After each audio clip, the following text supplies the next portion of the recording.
Follow up with 48 hours, 48 घंटों के अंदर अंदर आपको फॉलोअप करना है। और ये फॉलोअप आपको प्रयास और परिणाम के बीच का चीज़ है, उसमें करना है।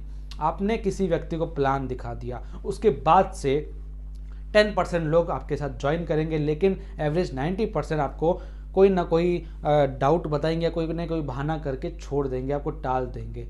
वहीं से आपका फॉलोअप स्टार्ट हो जाता है। दो तरह के फॉलोअप होंगे। पहला वाला ये है कि आपसे जब भी आप प्लान दिखा रहे हैं तो आपसे कोई ना कोई लोग डाउट पूछते हैं, क्वेश्चंस पूछते हैं। उन क्वेश्चंस को हैंडल करना ही फॉलोअप है। फॉलोअप का दूसरा नाम यही है, क्वेश्चन हैंडलिंग।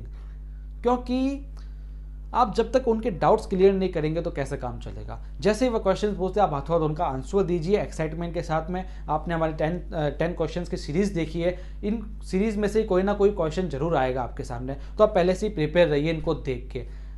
फिर क्या करना है, ये तो आप पहला फॉलोअप। दूसरा फॉलोअप फिर भी लोग कहेंगे कि सोच के बताते, तो आप हाथों हाथ उनसे नेक्स्ट अपॉइंटमेंट, जैसा कि मैंने अभी आपको बताया, ले लीजिए। और उसके बाद में जो अपॉइंटमेंट है उसमें आप उनको और डाउट्स क्लियर कीजिए, उनसे मिलिए। यही होता है दूसरा वाला फॉलोअप। और ये जो दूसरा फॉलोअप है ये आपको 48 घंटे के अंदर अंदर का करना है। जो आप नेक्स्ट अपॉइंटमेंट हाथों हाथ दे रहे हैं वो 48 घंटे के अंदर अंदर का ही दीजिए। इसके पीछे बहुत बड़ा साइंस भी होता है। 48 घंटे के बाद में उनको वो चीज़ याद नहीं रहती है जो हमने पहले बताई है, इसलिए आपको उसके पहले पहले ही करना है। इसके पीछे बहुत बड़ा साइंस है। ये तो ही ये बात। अब फॉलोअप जो आप नेक्स्ट वाला कर रहे हैं उस समय आपको क्या क्या ध्यान रखने योग्य बातें हैं वह मैं आपको बता रहा हूँ, क्योंकि ये बहुत ज़रूरी चीज़ है। इसके बिना आपका परिणाम नहीं आएगा। पहला जो इसका ध्यान रखने योग्य बातें हैं, पहली ये है बी एक्साइटेड। बी एक्साइटेड, बार बार मैं कहता हूँ, जब तक आप एक्साइटमेंट के साथ कुछ नहीं बताएंगे, जब फॉलोअप कर रहे हैं तब भी आपको एक्साइटमेंट के साथ फॉलोअप करना है। क्योंकि काफ़ी लोग होंगे जो 3-4 बार फॉलोअप मांगेंगे, उसके बिना वो ज्वाइनिंग देंगे ही नहीं। 3-4 बार आपको लोगों के पास जाना पड़ेगा, लेकिन आपको नेगेटिव नहीं होना है, आपको एक्साइटमेंट रखना है। डल लोग के बात नहीं करनी, एक्साइटमेंट रखना है। नहीं तो लोग क्या कहेंगे, ये तो डल हो गया, ये क्या बिजनेस करेगा। क्योंकि लोग आपको नोटिस करते हैं, आपके हाव भाव को नोटिस करते हैं। आपको पेशेंस रखना है, क्योंकि हमारा दूसरा पॉइंट जो मैं आपको बता रहा हूँ वो भी यही है, बी पेशेंस। आपको धैर्य बनाए रखना है। हर बात को फटाफट नहीं कहना है, क्योंकि लोग अपनी सुनाने में भी रहते हैं, तो उनकी भी थोड़ी बहुत आप सुनिए, फिर आप अपने हिसाब से बताइए। तीसरा कि आप आर्ग्यूमेंट में मत फंसिए, बहस में मत फंसिए, क्योंकि लोग आपसे बहस करने को तत्पर हैं।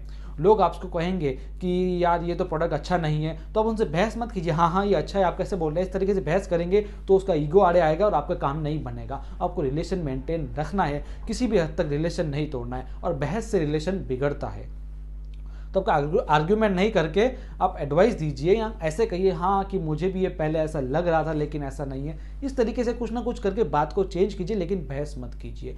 ये 3 पॉइंट। चौथा पॉइंट, डोंट ओवर कमिटेड। आपको कमिटेड ज़्यादा नहीं करना है, मतलब ओवर कमिटमेंट आपको नहीं करना है। ओवर कमिटमेंट क्या होता है, यानी आप ज़्यादा उनको बड़े वचन भी मत बोलिए कि हाँ भाई, जैसे उदाहरण के तौर पर मैं बताऊँ कि हाँ भाई आप ज्वाइनिंग लगाई है, बाकी सब हम देख लेंगे। इस तरीके से नहीं कहना है, क्योंकि बाद में नुकसान आपका ही होना है।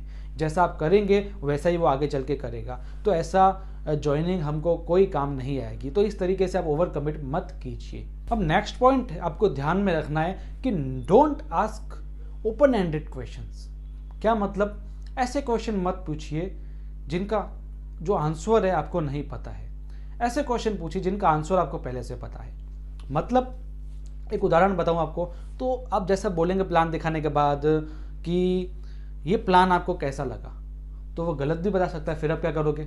वो बोलेगा अच्छा नहीं लगा, फिर आप क्या करोगे। आपको क्या पूछना है कि इस प्लान में आपको सबसे अच्छा क्या लगा, तो गारंटेड वो पॉजिटिव आंसर ही देगा। तो इस तरीके के क्वेश्चन पूछिए जिनका आंसर आपको पता हो। इस तरीके के नहीं कि आप उन पर ही छोड़ दें कि वो कुछ भी बोल सके, ऐसा नहीं। तो ये था फॉलोअप में कुछ ध्यान रखने योग्य बातें। इसके बाद में एक और लास्ट पॉइंट आपको बता देता हूँ कि आपके पास प्रॉपर टूल किट भी होना चाहिए। हर समय जब भी आप फॉलोअप करने के लिए जा रहे हैं, सिर्फ प्लान दिखाने के वक्त नहीं, जब भी आप फॉलोअप के लिए जा रहे हैं, आपके पास सारा कुछ होना चाहिए, जो मैंने आपको पिछली वीडियो में बताया था। सारी बुकलेट्स, कुछ प्रोडक्ट्स वगैरह सारी चीज़ें होनी चाहिए।